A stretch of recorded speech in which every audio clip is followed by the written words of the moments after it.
so much without the heatsink. And I will do now another test. So you see I prepared everything here, ready to do the test again with the Crystal Disk Mark. The same test with the Crystal Disk Mark after installing the heatsink. I took out the NVMe, installed the Arctic M2 Pro, and now the temperature is about 51, 52 while it's doing 7 gigabits per second, even 7.3. It only reached 60 something while I was doing the test, and I continued to do the write test from the C drive and then read and write onto itself, and it reached 61 degrees Celsius. I mean, it's much lower than before. Before it was showing 81 and more, and now it's 60. It reached 63 now. I don't know what it's doing actually.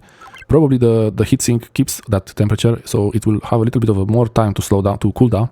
It will reach the higher temperatures even with the heatsink if you keep stressing it, but here I was doing the full disk write, and again it's not reaching 80 degrees or more like before, but if it does reach at higher temperature, it's much slower to get there. After the drive is fully written, you will see now that the speed is more than 1.45 gigabits per second average, so it was faster to write to the whole drive, so it's really helping to have the heatsink, and normally you wouldn't write so much the whole drive at once. If you're wondering if you need a heatsink or not, if you want faster speed and not to stress the NVMe too much, usually a heatsink is not expensive if it's aftermarket, but you can also get the NVMe SSD with the heatsink from the manufacturer.